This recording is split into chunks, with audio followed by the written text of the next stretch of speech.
Okay, so we left off in Punta Gorda, Florida, and we're going to pick it back up in Florida, but we're going to Delray Beach. This was an incident that happened in September of 2015. The kid's name is Mason Cousins, and he was 25 years old. He didn't die from dog mauling. He was 25 years old at a bar with his buddies, started getting rowdy. Well, they started shoving. I don't know what transpired exactly, but it said a shoving match in the news report. So they can't have that, of course, and they have to bring the police when chaos comes, so that the police can bring on more chaos, which is exactly what they did. They brought the 4 cops that jumped on his back, and they brought a dog to maul him while they had him down. Now, I'm going to first show you the video of how it was originally caught on an iPhone, and then the news got a hold of it. Because people are getting smart. They're starting to take their footage to the news media.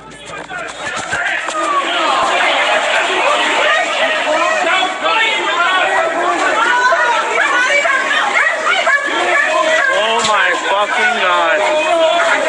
Long Beach County Sheriff.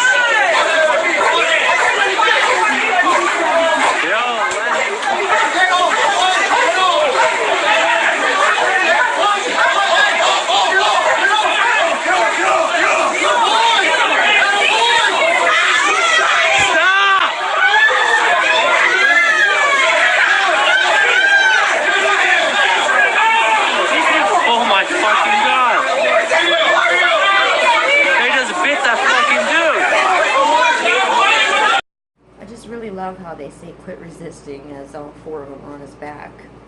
Renewed claims of excessive force by Delray Beach police tonight, which the police chief has said is not the case.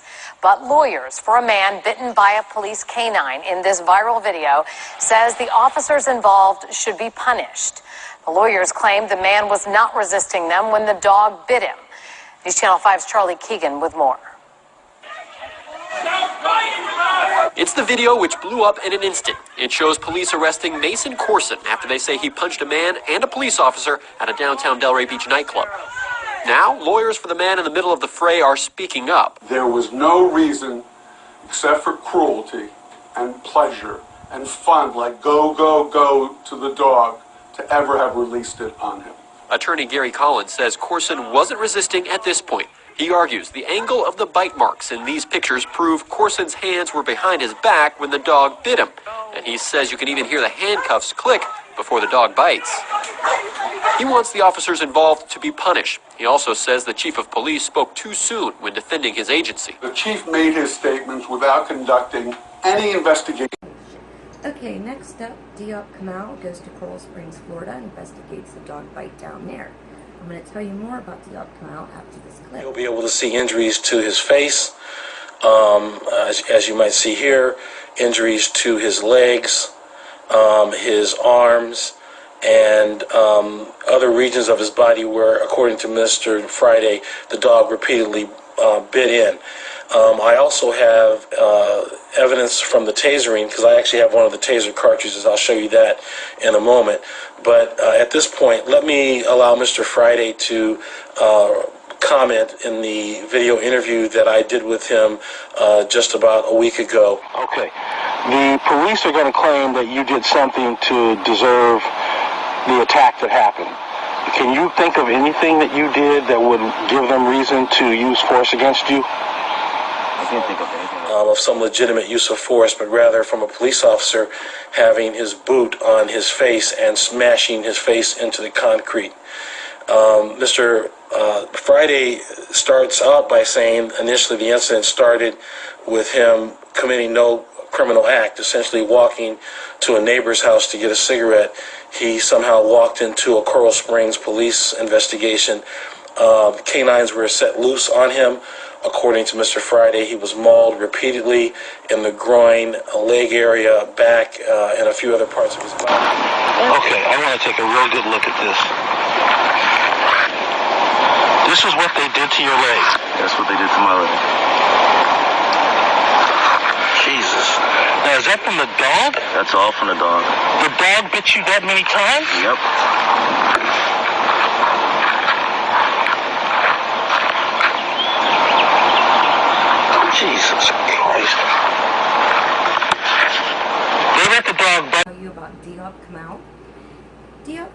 was formerly known as Sam Jackson, and he had wanted to be a cop his whole life. His dad was a LA County sheriff for 35 years. So when Sam was a young man, he got in with the police force in Los Angeles, and he became very successful. He was moving up ranks quick.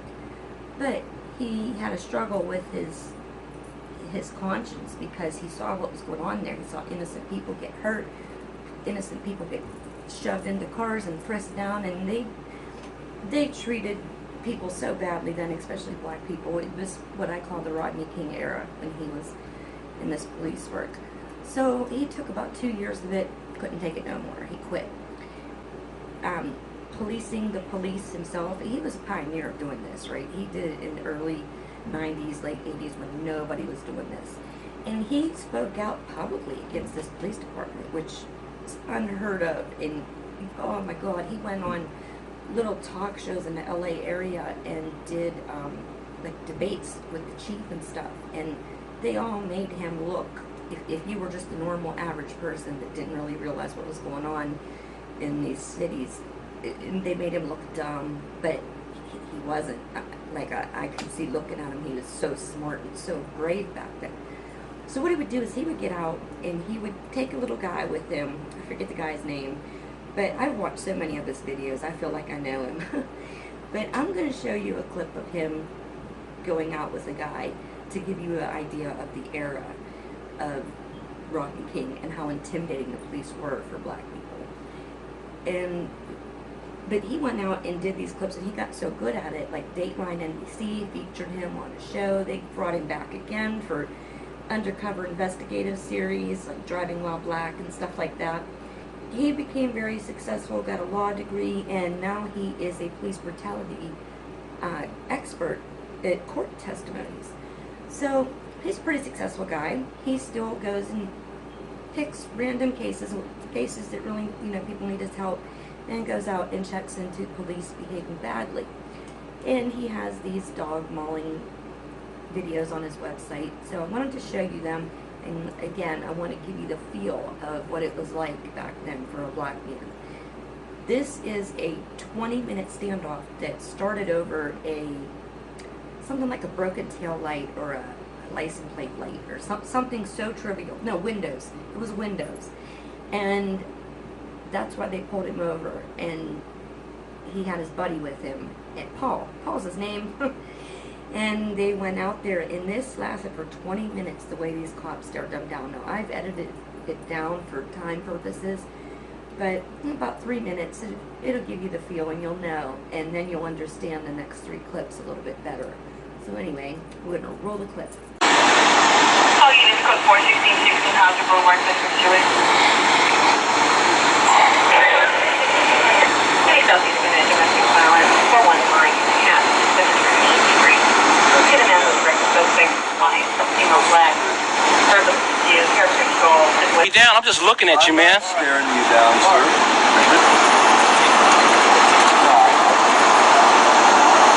You guys been harassing African Americans for years, and now that people are videotaping you, you get uncomfortable because somebody might catch something on tape. Why are you being so hostile? Hostile because I know about the LAPD. You know, you beat down Rodney King, you shot Eula Love, you guys got a track record going back 50 years, and I know about it. That's why. Somebody must have gotten up on the wrong side of the No, I just know the con game. You got 5 white cops out here jacking us for driving and looking at you. Sir, I would hate to disappoint you. I'm a Hispanic. Well, there's the other white ones over there. And I'm just a minority, Yeah, and you're pulling us over because he got out the car and taped you. It's got nothing to do with the windows. This is straight out harassment, and I know what it is.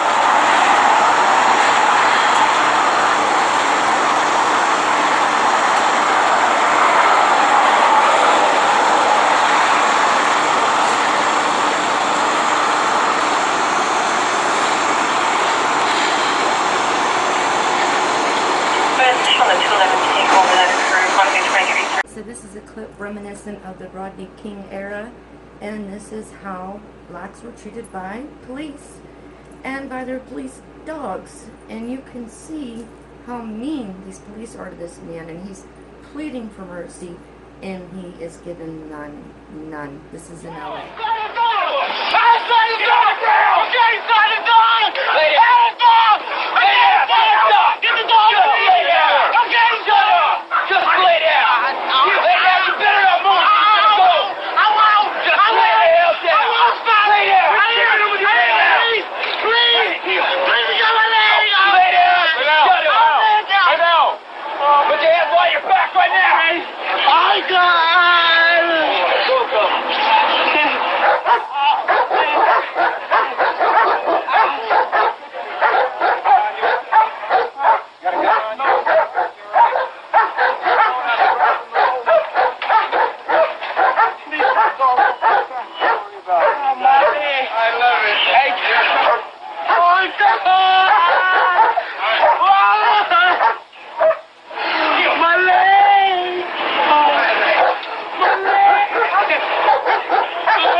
So this first clip from the Canine collection is from about the Rodney King era, that's what I call it, late 80s, early 90s, and they have this kid who's on a porch. He's very distressed about his girlfriend, and he has a gun. He wants to kill himself, and they tell him, drop the gun and we won't hurt you, but he's knowing better, but he gives it a shot anyway. Watch it. Let it go.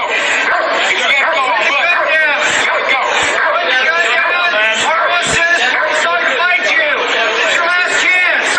Put the gun down. Go, put the gun down now. If you don't, come on, wait. I'm a two. Put the gun down. Go, come on, wait.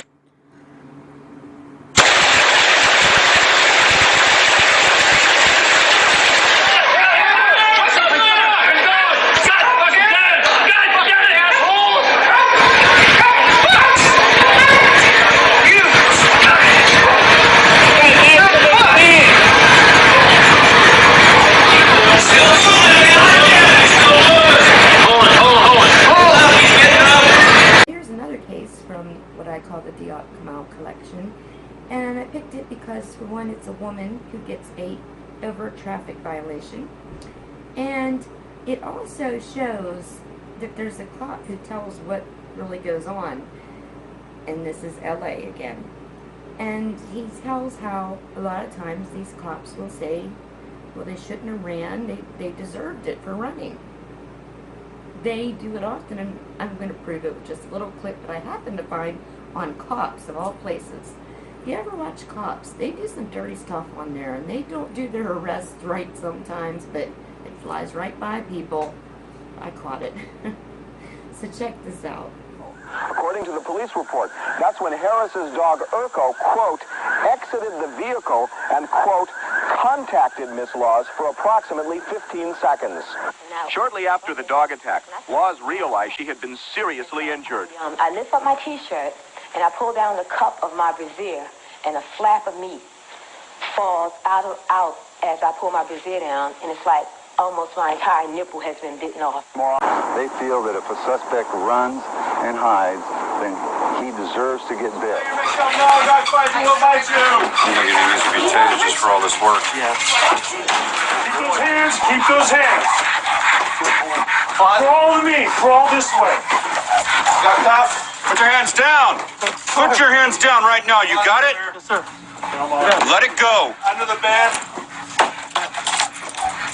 They feel that if a suspect runs and hides, then he deserves to get bit. You think it needs to be tased just for all this work? Yeah.